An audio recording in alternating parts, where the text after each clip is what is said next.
Hi guys, I'm Lori. I'm David. And this is Mermaid and Jedi Adventures.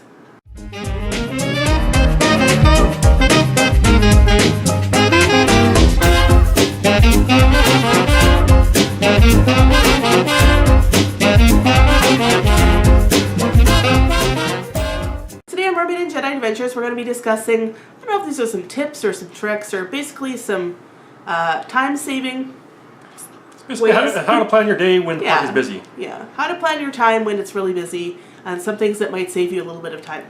Yeah, so the first tip we have here is to use the My Disney Experience app.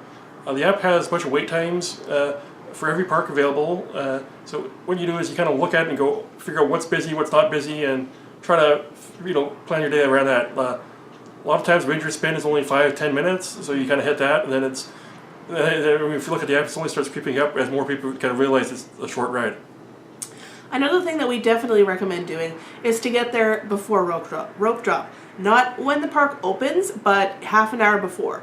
Not only are you going to see the welcome show, which is cool, when you get there usually around 22 or quarter to, but you're also going to be first in line to go with some attractions. Yeah, what we normally do is go to before park open, then I rush off to Space Mountain while Lori's on the People Mover. We actually, one time we didn't get to a park open, we got there like right when the park opened. Yeah. So not before, but right when it opened, and it was a 30-minute wait already for Space Mountain. When in the past we've gotten there ahead of time, been one of the first 100 or 200 people into the park, and then David was able to ride it 3 times in like 20 minutes before the park. That was a good day, but if you show up as if the park opens at 9, you're showing up at 9, it's a 30-minute wait. Yeah, absolutely. Some things that you can do as well are to go to some of the shows. Some of the shows are smaller venues, but things like Beauty and the Beast at Hollywood Studios, even Little Mermaid to some extent, and Mickey's PhilharMagic are fairly large theaters, so they're able to take in large amounts of people at a time for, shorter shows. Mickey's PhilharMagic, I think, is about 15 minutes. Yeah. The Beauty and the Beast is longer, it's 40, but definitely worth it. They also have extra sort of like stadium seating at the back for overflow as well. So you're in the, out of the sun in the shade, enjoying some good music and, sitting down for a few minutes, and you're able to usually catch the show on the first try. Yeah. Another good idea, which unfortunately we can't do anymore because the train's being worked on, is take the train. You should be able to do it shortly. They're reopening up the Walt Disney World Railroad. Yeah, so basically when you take the train, you basically can go all around the park, and you could avoid a lot of crowds that way if you want to go to a certain area. Yeah. Or, as we normally do, we take a lap and then go where we want to go. One of our final tips, I guess, is People Mover. The People Mover is always open. There's very little lineup for that. Yeah. It's a really long ride. It takes us through the whole of Tomorrowland.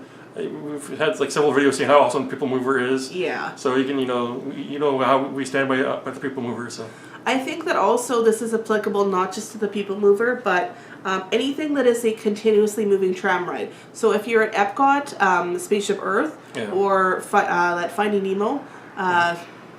Finding Nemo? Yeah. Under the Seas with Nemo, something like that. There's a clamshell ride.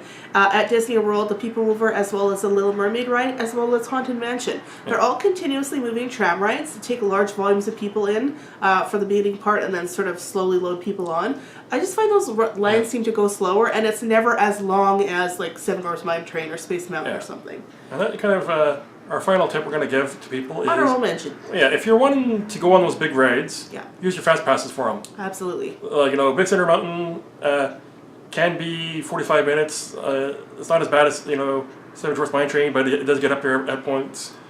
Space Mountain is always going to be a long wait unless you get there right early. So if those rides you want to go on, get your fast passes for them so you get them in. I'm also going to say... Jungle Cruise and Peter Pan's Flight for some reason are astronomical the way, especially Peter Pan's Flight, considering it's a 2-minute ride.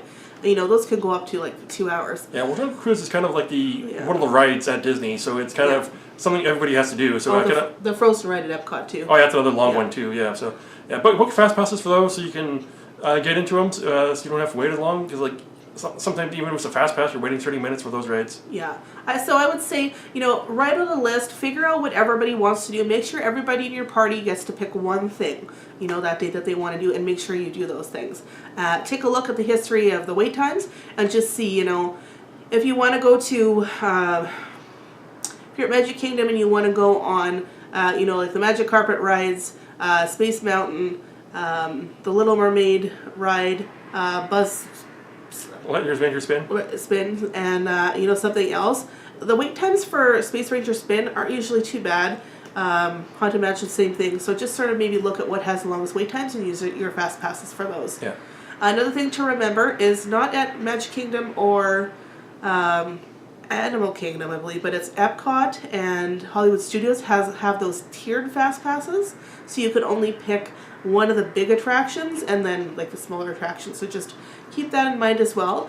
So if you are using it for one thing and you want to go to something else, maybe use your fast pass for one and then get there for rope drop for that really important thing and go ahead to that right away. So those are just some tips that we have to sort of to keep your cool, help you keep your cool while you're going to the parks when it's really busy and there's lots of crowds. Just remind yourself to expect crowds, try and take it easy, try and keep hydrated, and try and have a good time no matter what. So we hope you enjoyed these little tips that we have for you today. Give us a thumbs up if you did. Please subscribe to us. We put out new videos every Friday. And until we talk to you next time, take care. Take care.